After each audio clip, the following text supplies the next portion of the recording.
มันจุไม่ฮอนผลโดนอ่ะไอ้บ้าตะคบแบนนี่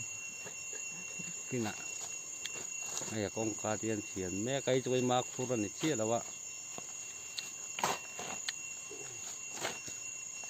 ไอ้กองกาเตียนติดไฟไว้กันอ่ะนี่แหละชวนอ๋อเฮ้ยกลางป้างไอ้ครบไหม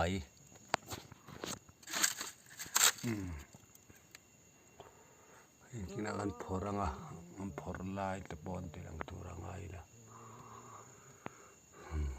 มันพอโดนนี่อะไรเดี๋ยวเล็กตัวลายสมนิปริตเตสมทุ่มเดินพอเทน่าไว้ในใจดอนนี่เราไอ้น้องกองกองลายตีร์ว่าไม่ตายแล้วคือกองกองนี่ไม่คุ้มเลยพอตันต่อดอนนี่ไอ้ช่วงปะตะลุตะที่น่ารำเทศสุกดอนนี่นี่อันนี้เขาเราสุกแล้วเนี่ย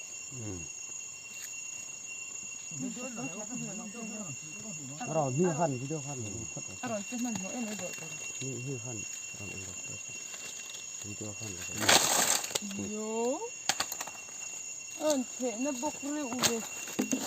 เฮ็ดไก่เหียนเลี้ยงคองอ่ะชัวร์เลยเฮ็ดไก่เหียนด่าในตัวด่าในตัวเลยเด็กเลี้ยงใครอ่ะเฮ็ดไก่เหียนเราคองอ่ะ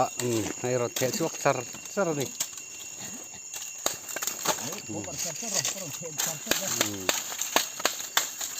เทดิเทครบไหมเฮ้ยเทดิจะไม่จิรเตลเดียวง่ายนี่มานี่พอร์ชดินวันนี้ปัจจุบันพอร์ชูสดจอกบักอะไม่หอลฮีไอ้เราเดินนี่มานี่พอร์ชูดินช่วงกันรู้ตะกันพวกเสกอะอาราส้มโตขี้อมเหลาเท่แล้วอะช่วงชวนนี้เจ้าในปกตินะชูก็ต้องหลังเสกโชกอะเฮ้ตะวันนี้เจ้าเราโค้งอะเฮ้ตะกันคุณนะเอาหัวใจทิ้งอ่างแล้วพวกกระถิ่นก็ฮะข้าซื้อตรงนั้นละเฮ้ยสั่นหินสักก็หินอัดเชือกก็หินเสือให้แต่ไปนี่ตันกันตันนังเชี่ยเชนที่นังง่ายชัวกันนี่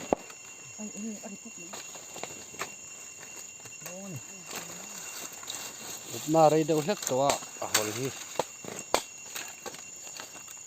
เอ้มีนั่นน้องเดี๋ยวเอาหน้าหลังมาเสียถ้าดูถูกเท่านี้เฮ้ยถึงที่ละชาถึงแล้วเดี๋ยวเล็กตัวปนเสียที่ละชากันไม่ฮอลฮีแล้วทำให้เสียชอบไม่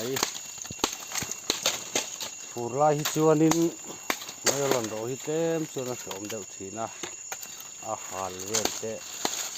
บักอะว่าก็สู้กันยังไงกันโดได้สักเวทีนะ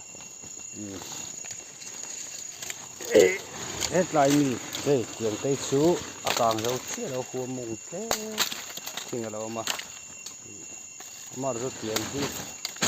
ถ้าว่าอากาศเราร้อนตัวเสือเช่นที่สุขุดเช่นกันที่เรากางนั่นแหละทีเชี่ยไม่หัวเราที่เขาเดี๋ยวอ่างหลังที่เทียมง่ายไปครบไหมเบกจัดเงินพอดดอนอย่างกินน้ำเบกพอดจัด